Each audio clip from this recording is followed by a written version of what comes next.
They labeled me unmarriageable, and following 12 rejections across 4 years, I gradually accepted their judgment. My name is Elellanena Whitmore. I am 22 years old, and my legs have been non-functional since age 8, the consequence of a riding accident that fractured my spine and left me reliant on a wheelchair. My father specially ordered from a craftsman in Richmond.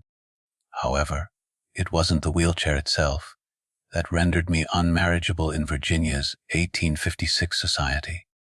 Rather, it was what the wheelchair represented: damaged merchandise, a liability, a woman incapable of fulfilling Southern womanhood's most fundamental expectations, standing beside her husband at social gatherings, bearing children without medical complications, managing a household while on her feet. 12 men, 12 proposals arranged by my father, each rejection growing progressively crueler as my reputation as the crippled Whitmore daughter spread across Virginia's planter class. Yet this narrative isn't centered on my disability. It focuses on how my father's desperate remedy, entrusting me to an enslaved man they called the Brute, became the most extraordinary love story I would ever experience, and how a society that deemed me worthless and viewed him as mere property was proven spectacularly wrong about both of us. Allow me to transport you back to March 1856, to the moment my father made a choice that would forever alter 3 lives. Whitmore Estate occupies the Piedmont region of Virginia, 20 miles west of Charlottesville, where rolling hills intersect with dense forests and tobacco fields extend toward the Blue Ridge Mountains.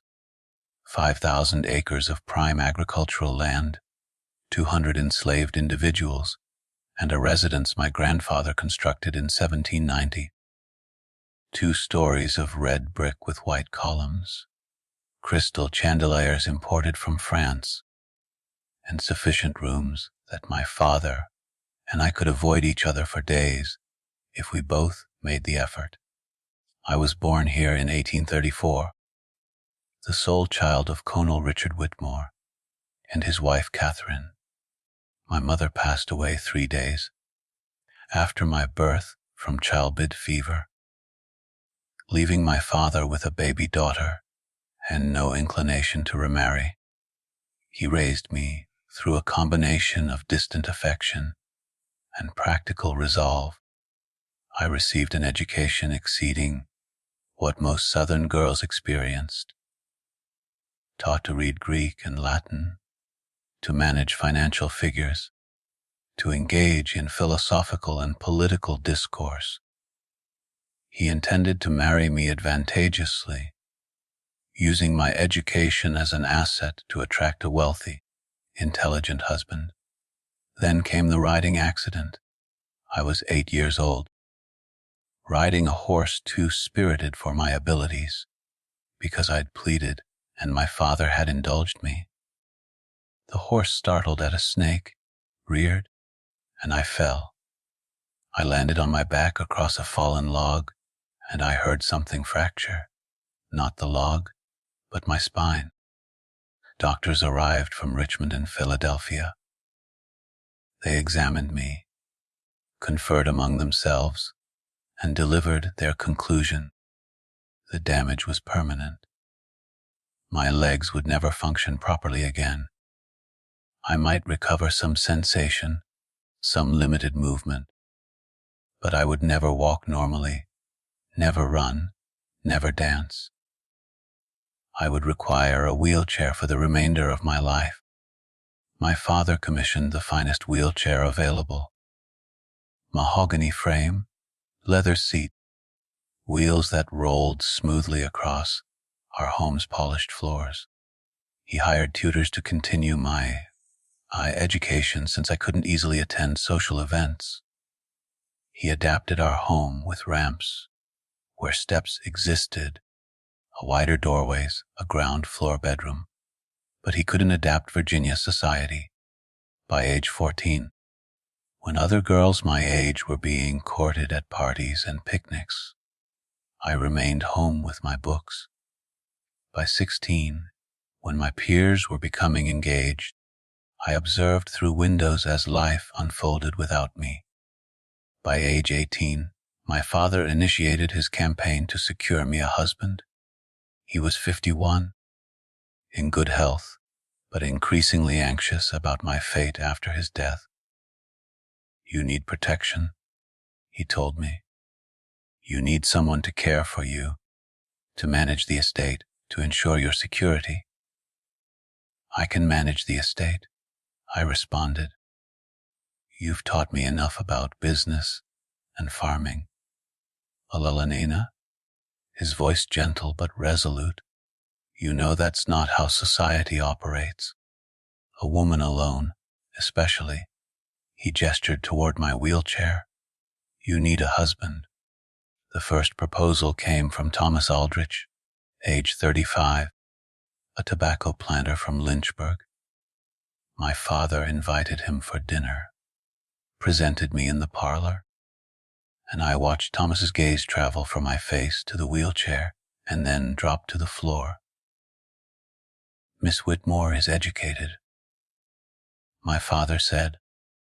"She reads Greek, speaks French, manages household accounts with exceptional skill." "Colonel Whitmore," Thomas interrupted. "Might I speak with you privately?" They left me in the parlor. I understood what was happening, could hear the low voices from the study, could imagine Thomas saying what every subsequent suitor would express in various forms. My father returned alone. "Mr. Aldrich has declined. He feels the situation isn't suitable. Because I can't walk." "Elellanena, you can say it, father. Because I'm crippled. Because I'm damaged. Because I'm useless." "You are not useless." But his eyes conveyed that he recognized the world disagreed. The second proposal came 3 months later. James Morrison, age 40, widower with 3 children. The conversation in my father's study lasted longer this time. I heard raised voices, heard my father arguing, but the result remained unchanged. Morrison emerged and regarded me with something resembling pity. "Miss Whitmore, you seem a lovely young woman, but my children need a mother who can manage them physically. I'm sorry." The third, fourth, and fifth proposals arrived throughout 1853 and 1854. Each rejection carried its own flavor of cruelty. "I need a wife who can stand beside me at social functions, not sit while others stand." The wedding would be embarrassing. How would she process down the aisle? "I've heard she can't have children. What's the point of marriage?" That final rumor proved particularly insidious. Some doctor had speculated, without examining me, that my spinal injury might impair my ability to bear children. The rumor spread like wildfire through Virginia society.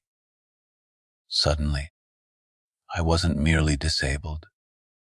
I was also considered infertile. I attempted to correct this misconception. The doctors in Philadelphia confirmed my reproductive system was fine, that the injury didn't affect it. But reputations disregard facts. Once labeled unable to bear children, I might as well have been branded a plague carrier.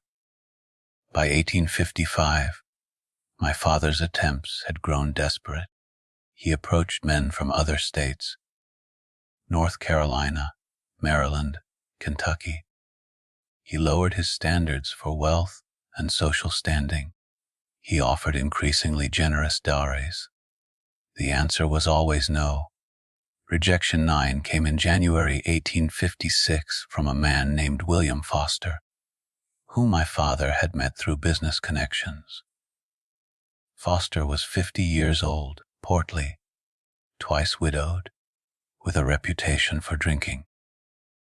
My father was offering him 5,000, a third of our estate's annual profits. Foster toured our property, met with my father's lawyer, examined the financial arrangements. Then he met me. "Can you sew?" he asked. "No, sir. My hands have limited dexterity." "Can you cook?" "I've never learned. We have kitchen staff. Can you manage servants?" "I can direct household operations from my chair." He turned to my father. "Clonel, your daughter is charming, but I need a wife who can perform wifely duties. This situation is untenable." After Foster departed, I found my father in his study, staring at the wall, a glass of bourbon in his hand.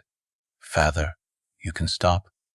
I don't need 12 proposals. Elellanena." His voice was flat, defeated. "I've arranged 12 proposals in 4 years.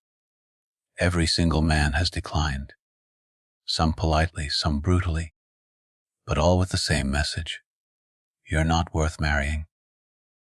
The words struck like physical blows. "Then I won't marry. I'll stay here. I'll help you manage. I'm 55 years old. I could die tomorrow or live 20 more years, but either way, I'll die eventually. And when I do, what happens to you?" He finally looked at me.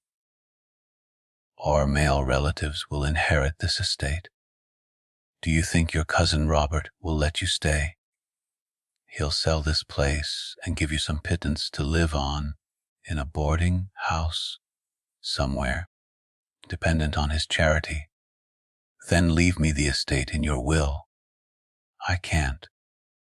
Virginia law doesn't allow it. Women can't inherit property independently, especially not unmarried women, and especially not—" He gestured at my wheelchair, unable or unwilling to complete the sentence. I felt tears burning but refused to cry. "Then what do you suggest?" He took a long drink. "I don't know. But I have to figure something out because I will not leave you unprotected." That was in February 1856. 4 weeks later, my father called me to his study and informed me of his solution, a solution so radical, so shocking, so completely outside social norms that I was certain I'd misheard him. "I'm giving you to Josiah," he said. "He'll be your husband." I stared at him. "Josiah, the blacksmith?" "Yes, the enslaved blacksmith." "Father, you cannot be serious." "I am completely serious."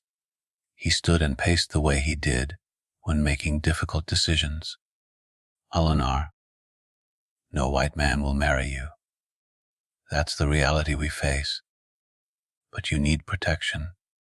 Someone strong enough to carry you, capable enough to manage physical tasks you can't do, loyal enough to care for you when I'm gone.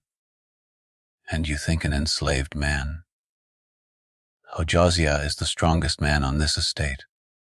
He's intelligent, healthy, and by all accounts, gentle despite his size. He'll protect you. He'll provide for you. And he won't abandon you because he's bound to you by law." The logic was horrifying. "Father, this is not. I know it's unconventional. I know society will condemn it. But society has already condemned you, Elellanena. 12 men looked at you and decided you weren't worth marrying. So I'm done caring what society thinks. I'm arranging protection for my daughter, using the resources available to me. You're treating me like property, giving me to a slave as if I'm furniture. I'm ensuring you survive, His voice rose, then fell. Elellanena, I've spent 4 years trying to find you a husband through proper channels. It's failed. So now I'm trying something else. If it makes you feel better, I'll tell you this. I've observed Josiah for years. He's never been violent. He's never been cruel. He reads. Yes, I know he's not supposed to. But I've seen him. He's smart and capable, and everything you need in a protector. I tried to process this. My father wanted me to marry, or whatever passed for marriage when one party was enslaved. A man I'd barely spoken to, a man society called property, a man known as the brute because of his immense size. Have you asked Josiah? Not yet. I wanted to tell you first. And if I refuse? My father's face was ancient, exhausted. Then I'll keep trying to find a white husband, and we'll both know I'm going to fail. And you'll spend your life in boarding houses, after I die, dependent on relatives who don't want you. It was the bleakest possible presentation of my future. And as much as I wanted to rage against it, to insist there had to be another way, I couldn't argue with his logic. No white man wanted me. Society had declared me unmarriageable. My options were to accept my father's radical solution or face a future of dependency and vulnerability. Can I meet him first? Actually talk to him? Of course. I'll arrange it tomorrow. That night I lay in my bed and tried to imagine my future. I'd heard about Josiah. Everyone on the estate knew about the brute. He was enormous, over 7 feet tall, with shoulders like a bull and hands that could bend iron. He worked in the blacksmith shop making horseman shoes, tools, and equipment. People were afraid of him. Enslaved people gave him space. White visitors commented on his size with a mixture of fascination and fear. And my father wanted me to marry him. I tried to imagine it. Tried to imagine living with a man I didn't know. A man society considered property. A man who looked like he could break me in half without effort. I tried to imagine him as a husband, as a protector, as the person who would carry me through life after my father died. And I couldn't. I couldn't see past the fear, past the strangeness, past the absolute impossibility of this plan. But as dawn approached and sleep eluded me, one thought crystallized. If I had to choose between a future dependent on relatives who viewed me as a burden, or a future with a man my father trusted to protect me, perhaps the radical solution was the only solution. Tomorrow I would meet Josiah, and we would both discover whether my father's desperate plan had any chance of succeeding. They brought Josiah to the house the next morning, and my first thought was, dear God, he's impossibly large. I was in the parlor positioned by the window in my wheelchair when I heard heavy footsteps in the hall. My father entered first, followed by a figure that had to duck, to fit through the doorway. Josiah was 7 feet tall, if he was an inch, with shoulders that barely cleared the door frame's width. He weighed at least 300 pounds, all of it muscle from years of blacksmith work. His hands were enormous, scarred from forge burns, capable of bending iron bars. His face was dark, weathered with a thick beard, and eyes that darted nervously around the room, never settling on me. He wore work clothes, rough cotton shirt and pants, both strained by his size. He stood with his hands clasped in front of him, head slightly bowed in the posture of an enslaved person in a white person's house. The Brute was an accurate nickname. He looked like he could tear the house apart with his bare hands. My father cleared his throat. Josiah, this is my daughter, Elellanena. Josiah's eyes flicked to me for half a second, then back to the floor. Yes, sir? His voice was surprisingly soft for such a large man, deep but quiet, almost gentle. Eleanor, my father continued, I've explained the situation to Josiah. He understands that he'll be responsible for your care and protection. I found my voice, though it trembled. Josiah, do you understand what my father is proposing? Another quick glance at me, then back down. Yes, miss. I'm to be your husband, to protect you, to help you. And you've agreed to this. Now he looked confused, as if the concept of his agreement mattering was foreign. The colonel said I should, miss, but do you want to? The question seemed to startle him. His eyes met mine for the first time, dark brown, surprisingly gentle for such a fearsome face. I don't know what I want, miss. I'm a slave. What I want doesn't usually matter. The honesty was brutal and fair. My father interceded. Eleanor, perhaps you and Josiah should speak privately. I'll be in my study if you need me. He left, closing the door behind him, leaving me alone with a 7-foot enslaved man who supposedly would become my husband. Silence stretched between us. Josiah stood frozen, clearly uncertain what to do. I was equally uncertain. Would you like to sit? I gestured to the chair across from me.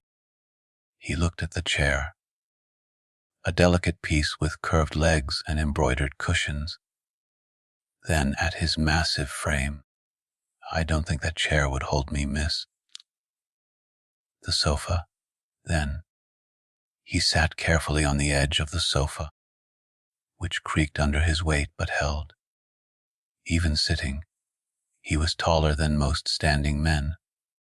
His hands rested on his knees, and I couldn't help staring at them.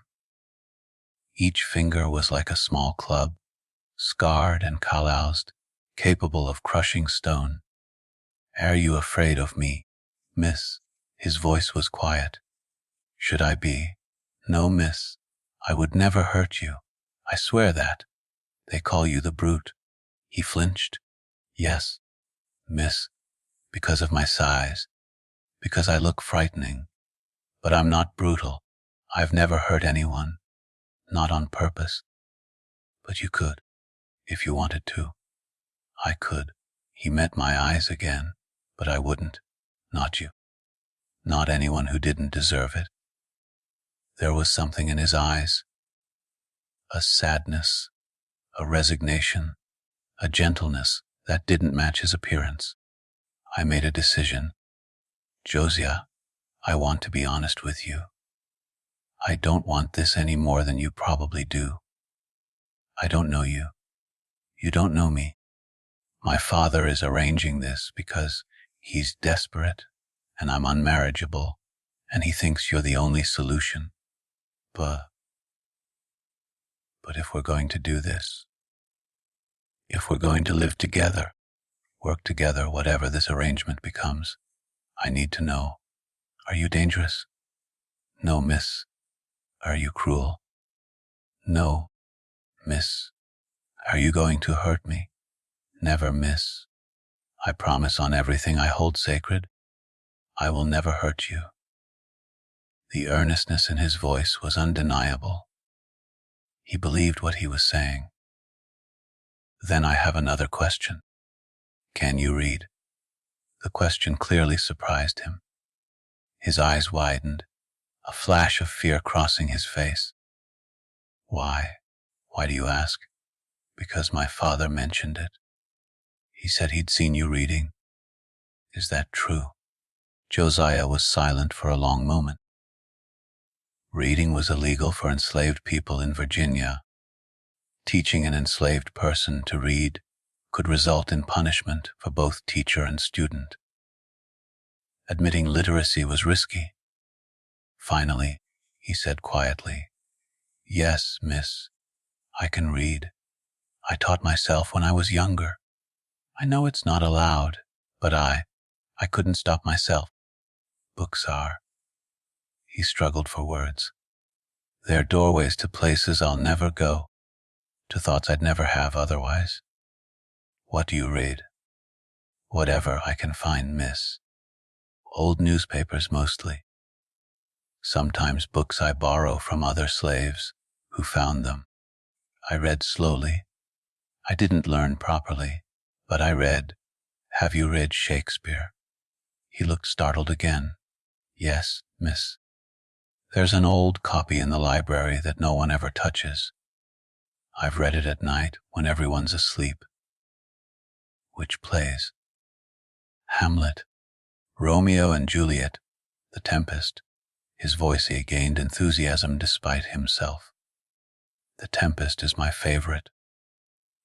The idea of Prospero controlling the island with magic, of Ariel wanting freedom, of Caliban being treated as a monster, but maybe being more human than anyone." He stopped abruptly, as if remembering where he was.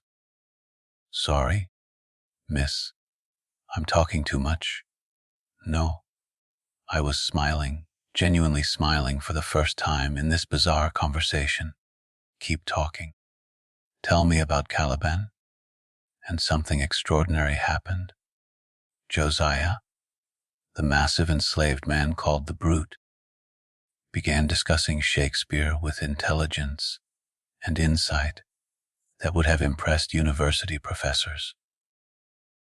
Caliban is called a monster, but Shakespeare shows us he's been enslaved, his island stolen, his mother's magic dismissed as witchcraft. Prospero calls him savage, but Prospero is the one who came to the island and claimed ownership of everything, including Caliban himself. So who's really the monster? I was fascinated. You see Caliban as sympathetic. I see Caliban as human, treated as less than human, but human nonetheless. Like, he trailed off, like enslaved people. I finished. "Yes, miss. We talked for 2 hours about Shakespeare, about books, about philosophy and ideas." Josiah was largely self-educated, his knowledge patchy and informal, but his mind was sharp and his hunger for knowledge obvious. And as we talked, my fear began to dissolve. This man wasn't a brute. He was intelligent, gentle, thoughtful, trapped in a body that society looked at and saw only a monster. Finally, as the conversation wound down, I said, "Josiah, if we do this, if we become whatever my father wants us to become, I want you to know something. I don't think you're a brute. I don't think you're a monster. I think you're a person who's been forced into an impossible situation, just like me." His eyes were suddenly wet. "Thank you, miss. Call me Elellanena when we're alone." "Call me Elellanena." "I shouldn't, miss. That wouldn't be proper. Nothing about this situation is proper. If we're going to be husband and wife, or whatever this arrangement is, you should use my name." He nodded slowly. "Elellanena." My name in his deep, gentle voice sounded like music. "Then you should know something too. I don't think you're unmarriageable. I think the men who rejected you are fools. Any man who can't see past a wheelchair to the person inside doesn't deserve you." It was the kindest thing anyone had said to me in 4 years. "Will you do this, Josiah? Will you agree to my father's plan?" "Yes." No hesitation. "I'll protect you. I'll care for you. And I'll try to be worthy of you. And I'll try to make this bearable for both of us." We sealed the agreement with a handshake. His enormous hand swallowed mine, warm and surprisingly gentle. My father's radical solution suddenly seemed less impossible. If Eleanor and Josiah's story resonates with you, and you wish to discover where this unprecedented relationship leads, share your location in the comments and subscribe so you don't miss the continuation of this remarkable journey of two people, society discarded, finding unexpected love. Now, let's continue. The arrangement formally began on April 1st, 1856. My father held a small ceremony, not a wedding in the legal sense, since enslaved people couldn't legally marry, and certainly not a wedding that white society would recognize between a white woman and a black man. But he gathered the household staff, read some Bible verses, and announced that Josiah was now responsible for Elellena's care and protection. "He speaks with my authority regarding Elellena's welfare," my father told the assembled enslaved people and white overseers. "Treat him with the respect that position deserves." A room was prepared for Josiah adjacent to mine, connected by a door but separate, maintaining some pretense of propriety. He moved his few belongings from the slave quarters, some clothes, a few books he'd secretly accumulated, tools from the forge. The first weeks were awkward. We were strangers trying to navigate an impossible situation. I was used to being cared for by female servants. He was used to heavy labor in the forge. Now he was responsible for intimate tasks, helping me dress, carrying me when the wheelchair wouldn't suffice, assisting with personal needs. I'd never imagined discussing with a man, but Josiah approached everything with extraordinary gentleness and respect. When he needed to carry me, he would ask permission first. When helping me dress, he would avert his eyes whenever possible. When I needed assistance with private matters, he would maintain my dignity, even when the situation was inherently undignified. "I know this is uncomfortable," I told him after a particularly awkward morning. "I know you didn't choose this, neither did you." He was reorganizing my bookshelf. I'd mentioned wanting it in alphabetical order, and he'd taken it upon himself as a project. "But we're making it work, aren't we?" He looked at me, his enormous frame somehow non-threatening as he knelt beside the bookshelf. "Elellanena, I've been enslaved my whole life. I've done backbreaking labor in heat that would kill most men. I've been whipped for mistakes, sold away from family, treated like an ox with a voice. This," he gestured around the comfortable room, "living here, caring for someone who treats me like a human being, having access to books and conversation. This is not hardship." "But you're still enslaved." "Yes, but I'd rather be enslaved here with you than free, but alone somewhere else." He returned to the books. "Is that wrong to say?" "I don't think so. I think it's honest." By the end of April, we'd settled into a routine. Mornings, Josiah would help me with morning preparations, then carry me to the breakfast room. After breakfast, He'd returned to the forge. My father still needed his blacksmith. While I worked on household accounts and correspondence in the library, afternoons, Josiah would return and we'd spend time together. Sometimes I'd watch him work in the forge, fascinated by the way he transformed iron into useful objects. Sometimes he'd read to me. His reading had improved dramatically with access to my father's library and my tutoring.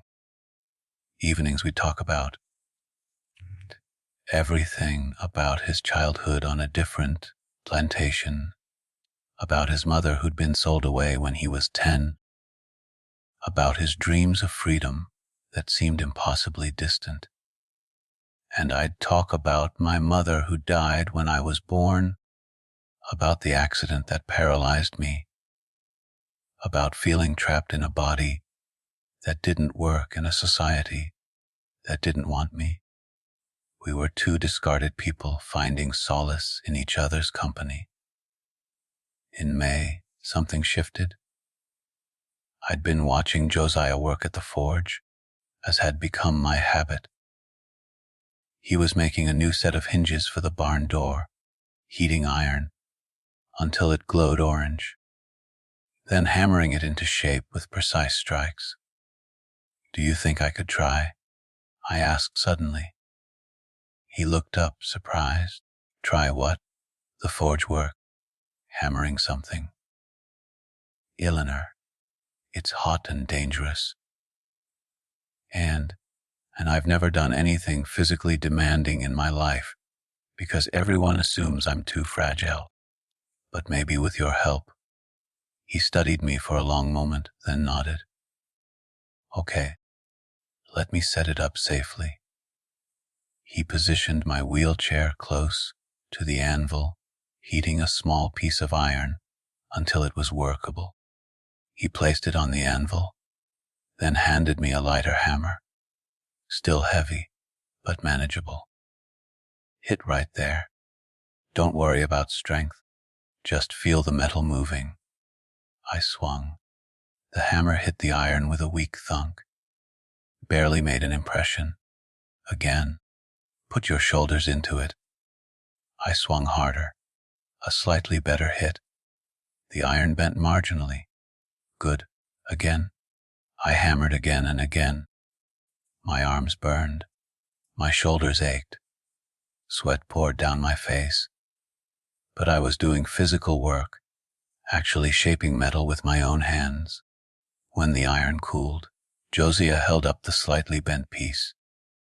"Your first project. It's not much, but you made it." I was crying and laughing simultaneously. I made something. With my hands.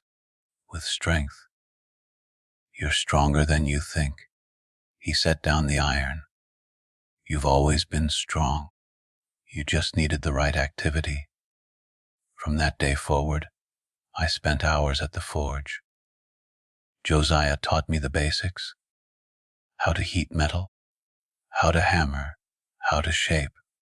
I wasn't strong enough for heavy work, but I could make small items. Hooks, simple tools, decorative pieces. For the first time in 14 years since my accident, I felt physically capable. My legs didn't work, but my arms and hands did. And in the forge, that was enough. June brought a different revelation. We were in the library one evening. Josiah was reading Keats's poetry aloud. His reading had improved to the point that he could handle more complex texts. His voice was perfect for poetry, deep and resonant, giving weight to every line. "A thing of beauty is a joy forever," he read. "Its loveliness increases. It will never pass into nothingness." "Do you believe that?" I asked. "That beauty is permanent. I think beauty in memory is permanent. The thing itself might fade, but the memory of beauty lasts." "What's the most beautiful thing you've ever seen?" He was quiet for a moment. You, yesterday at the forge, covered in soot, sweating, laughing while you hammered that nail. That was beautiful. My heart skipped. Josiah, I'm sorry. I shouldn't have. No, I rolled my wheelchair closer to where he sat. Say it again. You were beautiful. You are beautiful.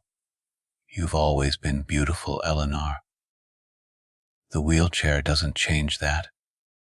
The legs that don't work don't change that. You're intelligent and kind and brave and yes, physically beautiful too. The 12 men who rejected me were blind idiots. His voice was fierce now. They saw a wheelchair and stopped looking.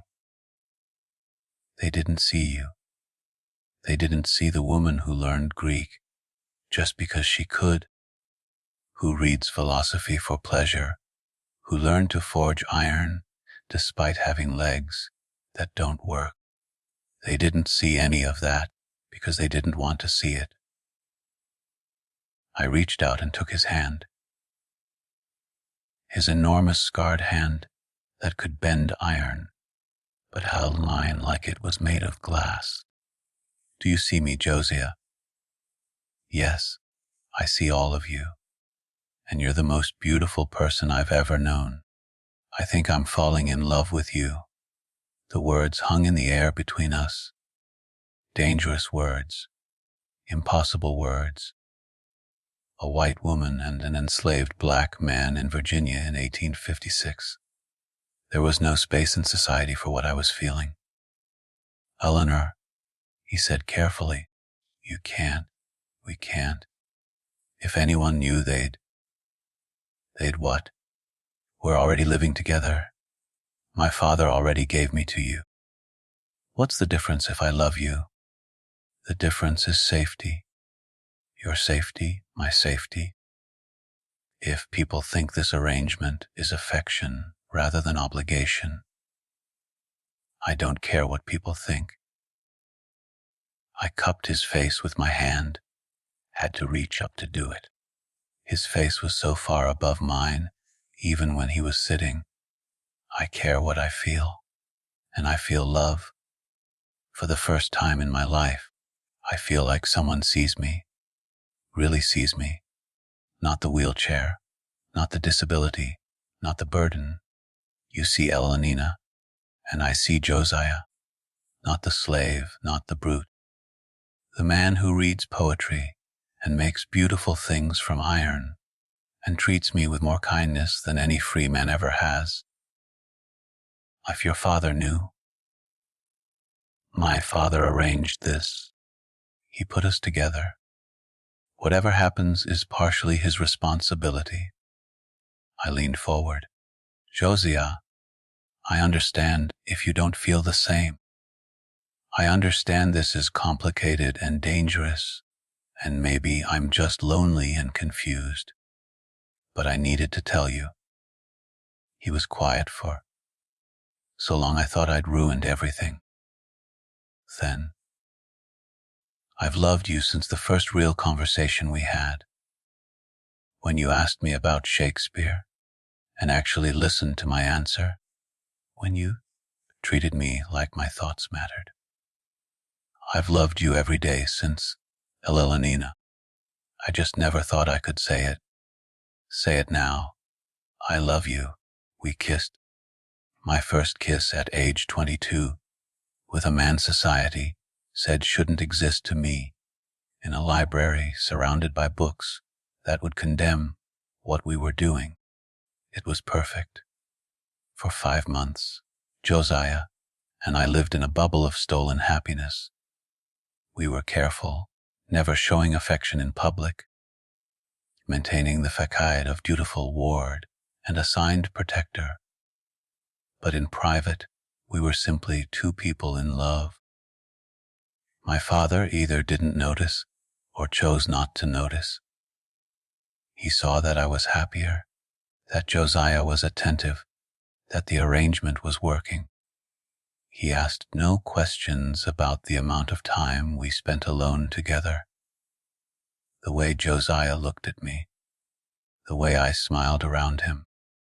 We built a life together in those 5 months. I continued learning forge work, creating increasingly complex pieces with Josiah's guidance. He continued reading, devouring books from the library, his understanding of literature and philosophy deepening daily. We talked endlessly about everything and nothing, about dreams of a world where we could be together openly, about the impossibility of those dreams, about finding joy in the present despite the uncertain future. And yes, we became intimate. I won't detail what happens between two people in love, but I'll say this. Josiah approached physical intimacy the same way he approached everything with me, with extraordinary gentleness, with concern for my comfort, with reverence that made me feel cherished rather than used. By October, we'd created our own world inside the impossible space society had forced us into. We were happy in ways neither of us had imagined possible. Then my father discovered the truth. It was December 15th, 1856. Josiah and I were in the library, lost in each other, kissing with the freedom of people who thought they were alone. We didn't hear my father's footsteps, didn't hear the door opening. Elellanena, his voice was ice. We sprang apart, guilty, caught, terrified. My father stood in the doorway, his face a mixture of shock, anger, and something else I couldn't read. Father, I can explain. You're in love with him. Not a question, an accusation. Josiah immediately dropped to his knees. Sir, please, this is my fault. I should never have. Be quiet. Josiah. My father's voice was dangerously calm. He looked at me. Eleanor, is this true? Are you in love with this slave?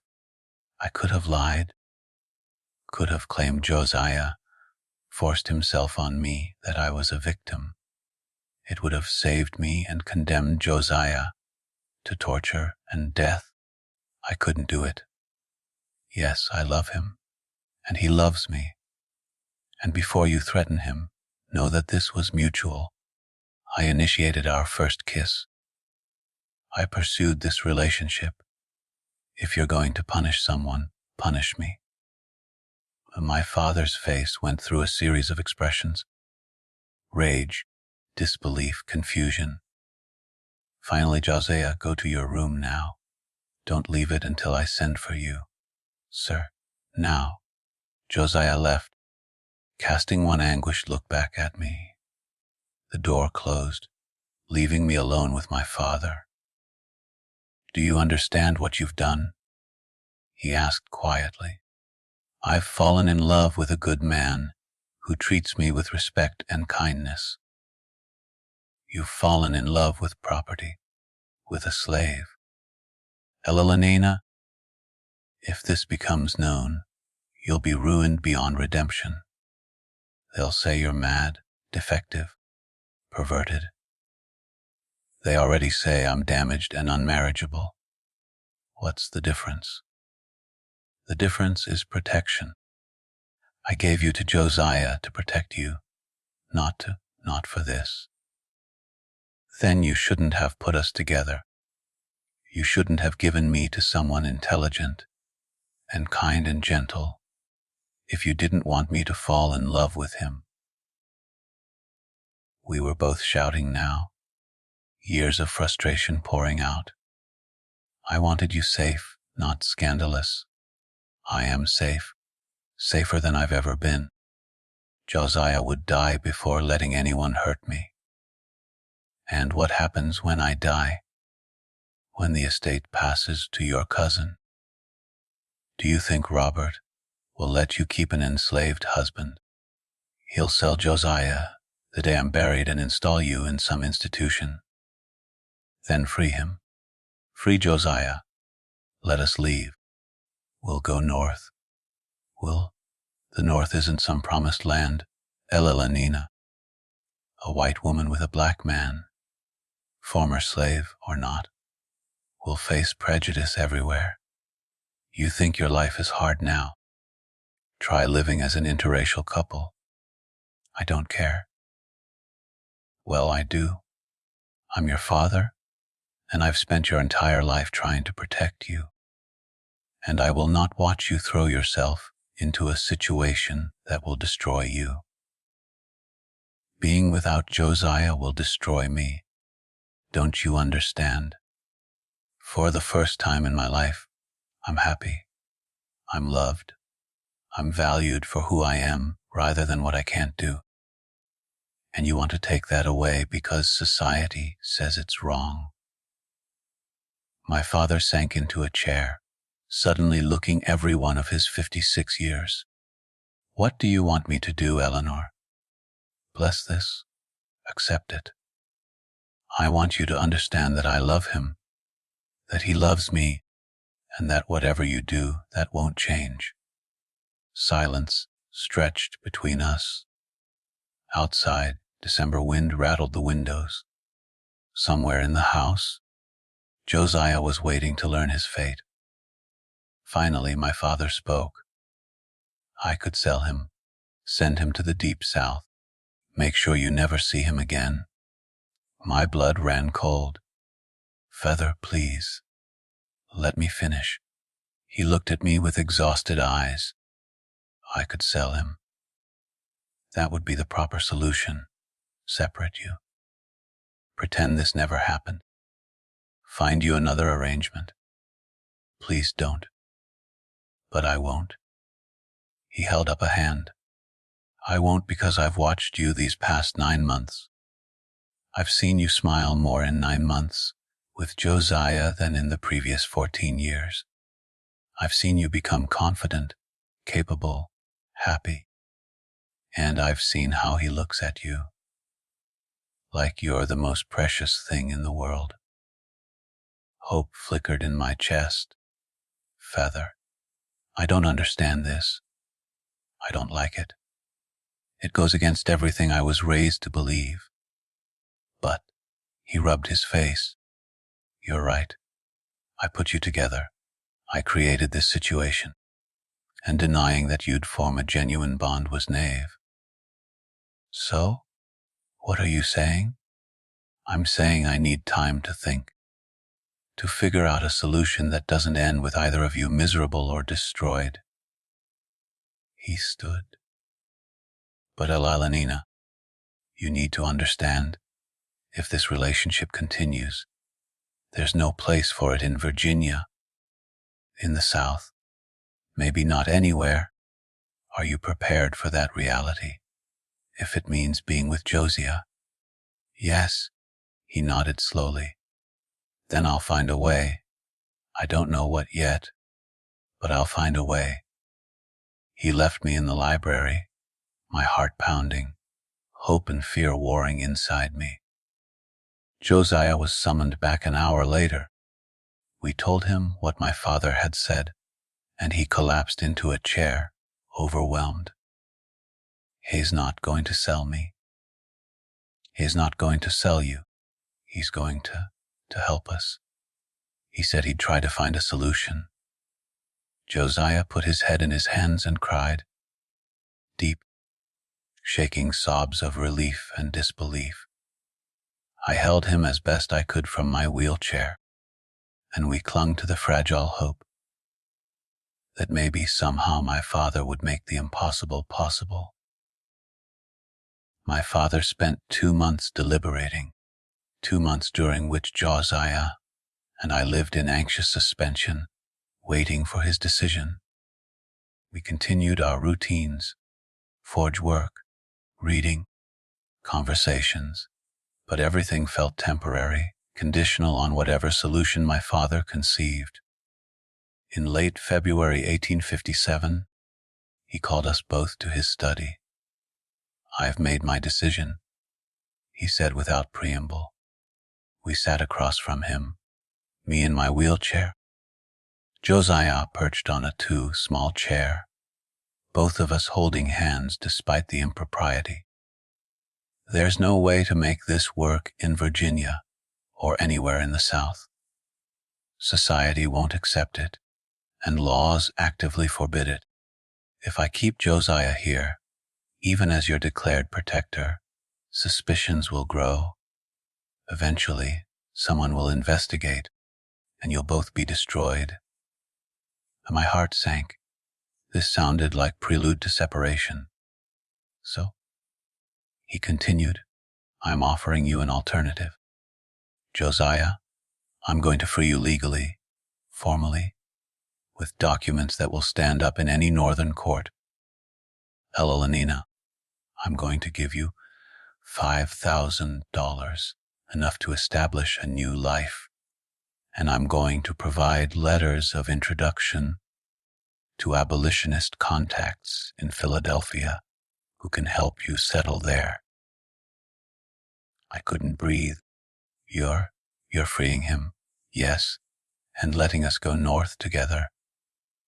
Josiah made a sound, half sob, half laugh. Sir, I can't. You can, and you will. My father's voice was firm but not unkind. Josiah, you've protected my daughter better than any white man would have. You've made her happy. You've given her confidence and capability I thought she'd lost forever. In return, I'm giving you your freedom and the woman you love. Father, I whispered, tears streaming, thank you. Don't thank me yet. This won't be easy. Philadelphia has abolitionist communities that will accept you, but you'll still face prejudice. Eleanor as a white woman married to a black man. Yes, married. I'm arranging for a proper legal marriage before you leave. You'll be ostracized by many. You'll struggle financially, socially, maybe physically. Are you certain you want this? More certain than I've ever been about anything. Josiah. Josiah's voice was thick with emotion. Sir, I'll spend the rest of my life making sure Elellanena never regrets this. I'll protect her, provide for her, love her. I swear it. My father nodded. Then we proceed. The paperwork for your freedom will take a week. I've already contacted a minister in Richmond who will perform the marriage ceremony. He's sympathetic to abolitionist causes and won't ask too many questions. You'll leave Virginia as husband and wife, both legally free, with money and connections to start fresh. The next week was a whirlwind. My father worked with lawyers to prepare Josiah's freedom papers, documents declaring him a free man, no longer property, able to travel without passes or permission.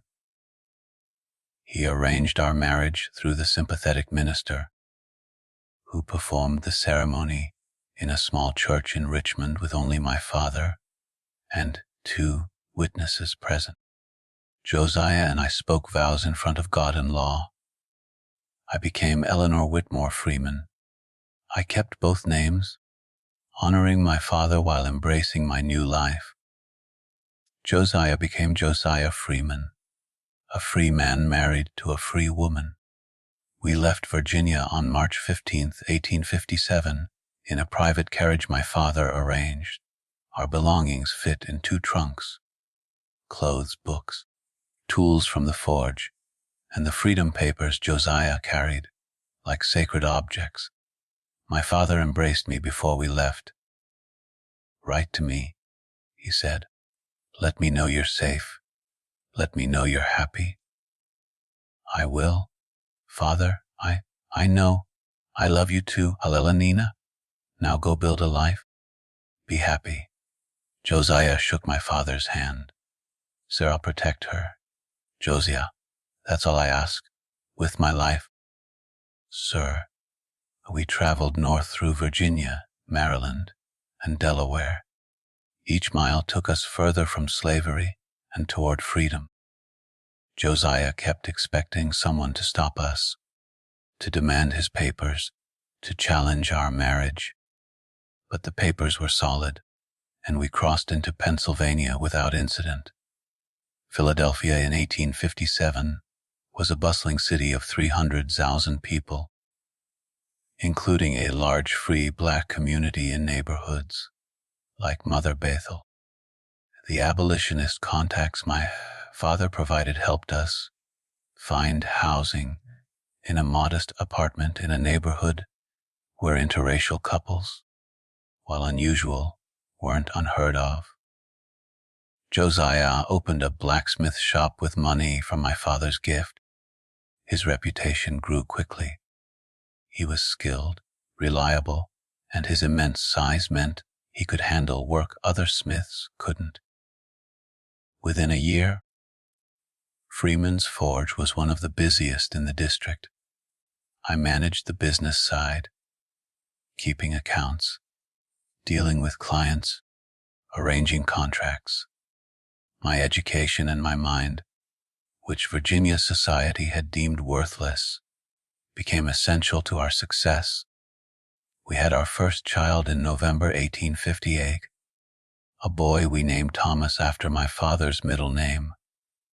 He was healthy and perfect, and watching Josiah hold our son for the first time, this gentle giant cradling a tiny baby with infinite care, I knew we'd made the right choice. 4 more children followed. William in 1860, Margaret in 1863, James in 1865, and Elizabeth in 1868.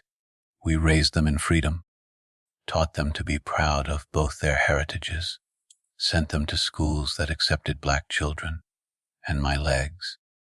In 1865, Josiah designed an orthopedic device, metal braces that attached to my legs and connected to a support around my waist.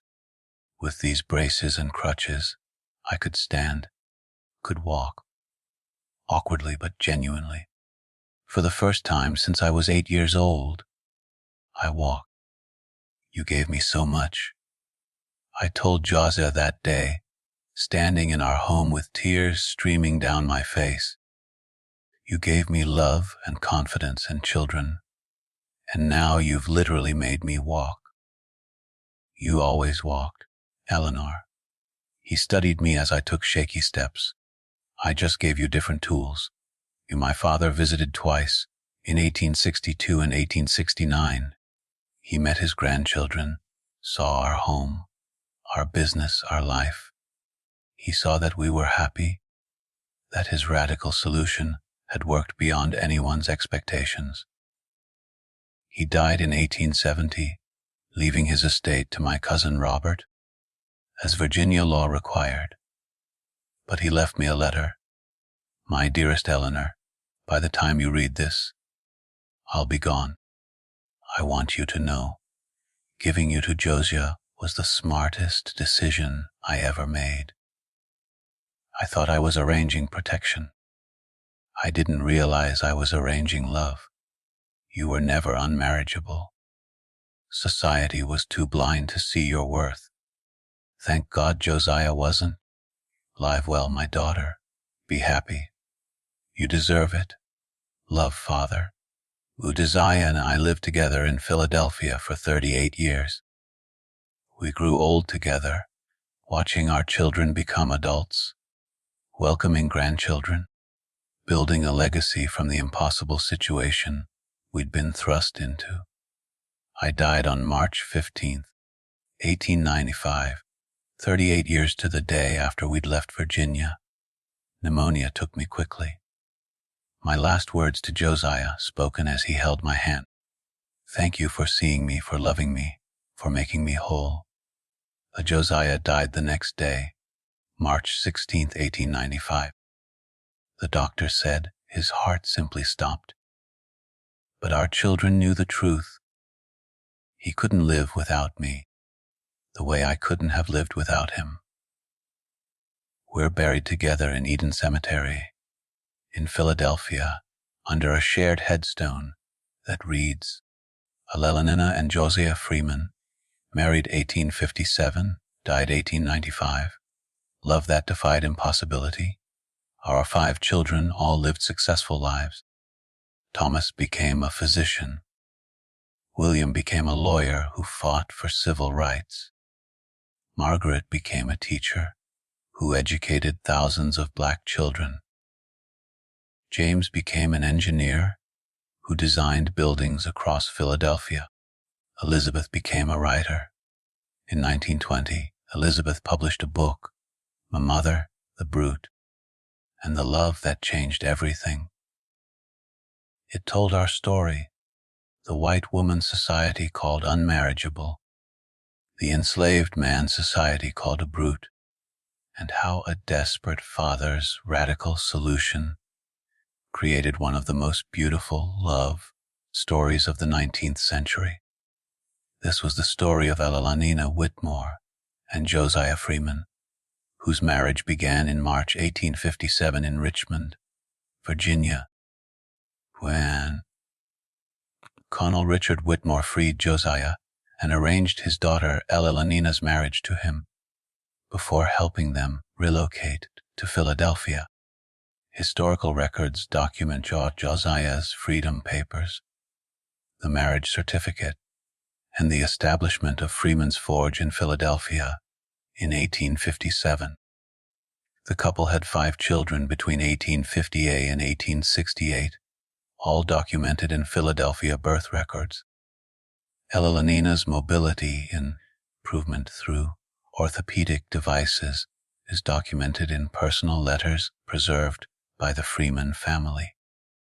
Both died in March 1895, within 1 day of each other, and are buried in Eden Cemetery in Philadelphia. Their daughter, Elizabeth Freeman, published, to all odds, the Elellanena and Josiah Freeman story in 1920, which became a significant historical document about interracial marriage and disability in the 19th century. The Freeman family of Philadelphia maintained detailed family records, including Colonel Whitmore's letters and Josiah's freedom papers, which were donated to the Historical Society of Pennsylvania in 1965. The story has been studied as an example of both disability rights history and interracial relationship history during the slavery era. The story of Eleanor and Josiah Freeman is one of the most beautiful and radical love stories from the slavery era. A tale of 2 people's society discarded, a desperate father's unprecedented solution, and a love that proved everyone wrong about what was possible.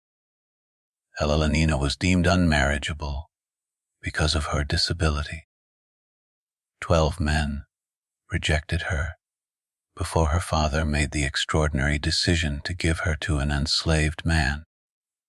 Josiah was called the Brute because of his size, but beneath that intimidating exterior was a gentle, intelligent man who read Shakespeare in secret and treated Elellanena with more respect than any free man ever had. Their story challenges everything: assumptions about disability, about race, about what makes someone worthy of love. Elellanena wasn't broken because her legs didn't work. She was brilliant, capable, and strong. Josiah wasn't a brute because of his size. He was poetic, thoughtful, and extraordinarily gentle. And Colonel Whitmore's decision, shocking as it was, demonstrated a radical understanding that his daughter needed love and respect more than she needed social approval. He freed Josiah, gave them money and connections, and sent them north to build the life Virginia would never allow. They lived together for 38 years, raised 5 successful children, built a thriving business, and died within a day of each other, because their love was so complete that neither could survive without the other. If Eleanor and Josiah's story moves you, if you believe love should transcend social barriers, if you believe people are more than society's labels, and if you believe radical solutions sometimes create the most beautiful outcomes, subscribe now to discover more hidden histories that textbooks ignore. These are the stories of people who defied impossible odds and proved that love, intelligence, and human dignity matter more than social conventions. Leave a comment right now. What moves you most about Eleanor and Josiah's story? The father's radical decision, their unexpected love, the fact that they built a successful life despite every obstacle. Share your thoughts and help keep this powerful narrative alive. Your engagement, comments, subscriptions, shares ensures that stories like Elellanena and Josiah's aren't forgotten, that we remember the complex, beautiful, defiant histories that challenge our assumptions about the past. Subscribe now and join us in preserving these essential narratives of love against impossible odds. Hit subscribe, leave your comment, and prepare for more stories that prove love and human dignity can triumph even in the darkest times.